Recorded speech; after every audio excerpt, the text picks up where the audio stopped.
की चोरी नहीं की, वोट की लूट की, डकैती की। अधिकारी जात के आधार पर पोस्टिंग पाए थे और उन्हें निर्देश थे कि भारतीय जनता पार्टी को किसी भी परिस्थितियों में आपको जिताना है। आज तक चुनाव आयोग ने कोई कार्रवाई नहीं की। कम से कम आज तो बताए कि चुनाव आयोग ने क्या कार्रवाई की है। हम चुनाव आयोग से अपील करते हैं कि कछुए की रफ्तार से न चलें। चुनाव आयोग पर पहली बार उंगली नहीं उठ रही है, कई बार उंगली उठी है और विशेषकर उत्तर प्रदेश के चुनाव को लेकर के कई बार समाजवादी पार्टी ने अपनी बात रखी है। पिछली बार जब उपचुनाव था और उपचुनाव में जो धांधली हुई उसको लेकर के भी शिकायत की गई कि किस तरीके से सरकार ने मिलकर के अधिकारियों के सहारे वोट की चोरी नहीं की, वोट की लूट की, डकैती की और जो समाजवादी पार्टी के नेता कार्यकर्ता आते थे उनको फोर्स से रोका जाता था, पुलिस रोकती थी। बूथ के अंदर प्राइवेट ड्रेस में पुलिस वोट डाल रही थी। अधिकारी जात के आधार पर पोस्टिंग पाए थे और उन्हें निर्देश थे कि भारतीय जनता पार्टी को किसी भी परिस्थितियों में आपको जिताना है। हमारे पास बगल में अवधेश प्रसाद जी खड़े हैं, सांसद हैं अयोध्या के। इनकी खुद की विधानसभा में चुनाव चल रहा था।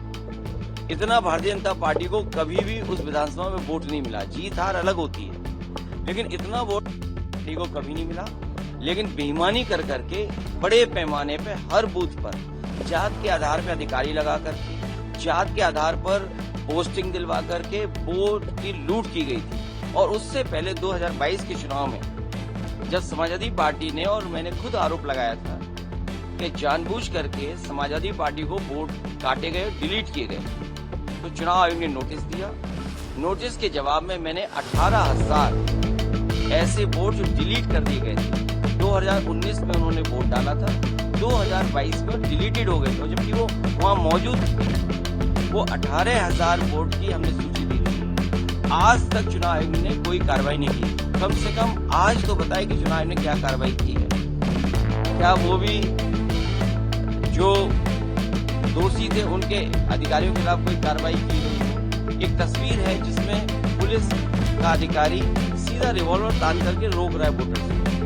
रामपुर में जब घटना हुई तब भी हम लोगों ने शिकायत की कि रामपुर में किस तरीके से वोट रोके गए, लोगों को घर से नहीं निकलने दिया। वो वीडियो विजुअल से सबके पास, लेकिन कोई कार्रवाई नहीं हुई। सरकार बीजेपी की है लखनऊ में, सरकार दिल्ली में बीजेपी की है। हमें उम्मीद है कि कर्नाटका में कम से कम सरकार कांग्रेस की है। ऐसे अधिकारी जिन्होंने वोट चोरी कराई है, वो बीएलओ हो, एसडीएम स्तर के हो, जिलाधिकारी के स्तर के हो, उत्तर प्रदेश में सरकार होती तो हम लोग कार्रवाई करते हैं अधिकारियों पर। हमें उम्मीद है कि कांग्रेस पार्टी उन तमाम अधिकारियों के खिलाफ जिन्होंने वोट चोरी करके वोट चोरी में साथ दिया है, उनके खिलाफ कार्रवाई होगी। और जब कभी समाजवादियों की सरकार बनेगी, और हम उम्मीद है कि हम चुनाव आयोग से अपील करते हैं कि कछुए की रफ्तार से न चले। इधर तो फास्ट ट्रैक बन गए हैं कोर्ट्स। फास्टेस्ट ट्रैक कोर्ट में कम से कम फैसले हों, निर्णय हो, जिससे लोकतंत्र बच सके। अगर वोट का अधिकारी छिन जाएगा तो लोकतंत्र कहाँ बचेगा?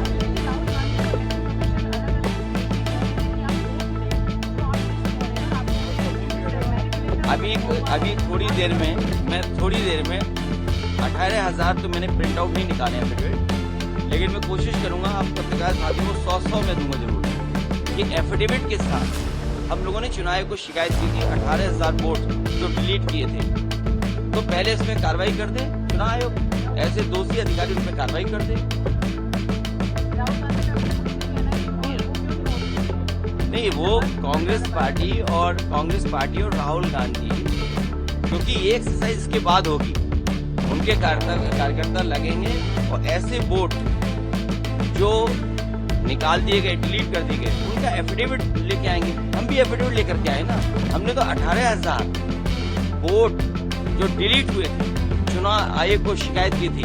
चुनाव आयोग ये बताए कि उन अधिकारियों के खिलाफ क्या कार्रवाई की है कि जब 18,000 वोट डिलीट हुए थे, उनका बाकायदा एक का मैंने एफिडेविट दिया है हर वोटर का, उसके खिलाफ क्या कार्रवाई दी? अगर उसमें कार्रवाई नहीं हुई है तो कांग्रेस पार्टी के राहुल गांधी पे क्यों आप पूछ रहे हो कार्रवाई होगी कि नहीं होगी? सर आप लोग अपना नाम बोल ऊपर नाम मांगा 30 गया में है। तो हम होंगे।